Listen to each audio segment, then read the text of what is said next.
I came across a propaganda film the other day that pretty much sums up how the government and the so-called authorities and the people in charge and the powers that be really feel about us. And it's from the atomic age and the hype of nuclear warfare. We can be attacked in spite of our excellent defenses. Attacks may be made in many ways, with bombs or with biological weapons. And weapons. it depicts a publisher who writes an editorial calling Americans treasonous for planning to evacuate their city during a nuclear attack. He says the enemy will have no trouble winning the next war. Too many Americans will desert their cities at the first sign of danger. This is treason. And they go through letters from the public in this fictitious archive film. Well, listen to one of these letters to the editor. Dear editor, your call for civil defense volunteers was nonsense.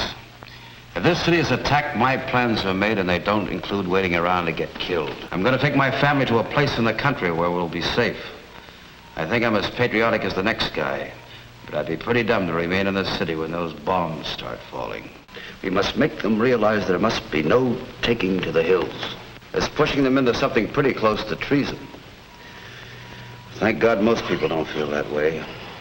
But enough of them do to make it a serious problem. I'm hauling out to the countryside. I love my country, but I'm not going to get blown up for it. And that's the attitude that they say is treasonous. And it's really parallel, when you think about it, with the attitude they have towards preppers and survivalists and the kind of patriots who want to create a homestead, a getaway, a bunker, either for the end of times or just to be outside of society. Those people are demonized because society is now so sophisticated and so controlled that they fear what the herd can do if people in mass started acting independently. You know, there's really nothing to be gained by turning tail and running after an enemy attack. And they make excuses, well, the mass evacuation would be more dangerous than anything. The civil defense people are just being realistic and not planning mass evacuation. You'd be too jammed to even get anywhere. Well, highways would be about the most dangerous place you could be. Add to that the desperate fear and panic that it'd be pushing the mob. Who block military and civil defense response, and you just shouldn't do it. Mass evacuation of cities just doesn't work.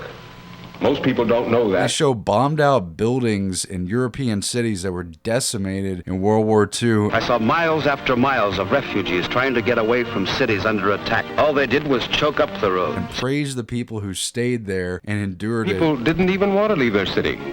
Most of those who did leave soon began trickling back into town. Tell the American people that's what they're expected to do as well. What is your job? After an attack, our first responsibility will be to get back to our jobs. What should you do? Look for cover, the nearest cover. Civil defense teams will go into action immediately. If you're home, you've work to do. Doing a good job means simply following the rules in an alert or an attack. They'll tell you to duck and cover, and they'll even tell you to gather, at least in the 60s, in the mass underground shelters for the city. Go to the shelter area you've been assigned. Head for a shelter area. Wait for the all clear. Be calm. Move quickly, but in good order. Take your place on the floor. Here's one good way to protect your eyes and neck in case of a bombing. But apparently you're just a really bad person if you leave, or if you even think about leaving. Take to the hills, huh? Another member of the Take to the Hills fraternity. Seems to be quite a few of them. Yes, I'm afraid there are. Or else they'll be considered treasonous. Like it or not, each of us has his share of fighting to do, his share of danger to face.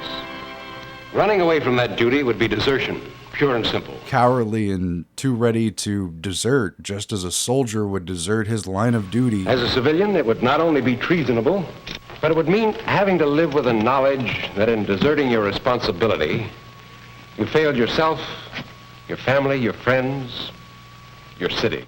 To desert would be to throw away our most feared weapon, America's power to produce. Denied the products of our farms and factories, we could not wage war on any They want front. it to be considered treason for you not to be a sitting duck. They probably wouldn't even tell us today.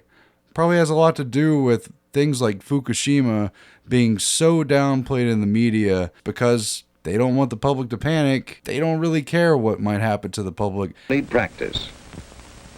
Here's a clean, well-prepared shelter in the basement. Think about today with the threat of terrorism, it's almost the same thing. You got Homeland Security telling people, yeah, you need to be prepared. They have other emergency supplies too. A flashlight, a well-equipped first aid kit, Duct tape your windows and have 3 days of food. a few cans of food, a good supply of water, blankets. But the government is not going to tell you to become self-reliant. The government's not going to tell you to go off-grid. No, that's not the message. We know that mass evacuation can never be permitted if only for one reason. Every able-bodied person is needed in the city before as well as after an They attack. want people to be helpless and honestly ready to go to the FEMA centers in the worst case scenarios after the 3 days of food are up. Civil defense health authorities recommend that you should take the following precautions. Go to your prepared shelter.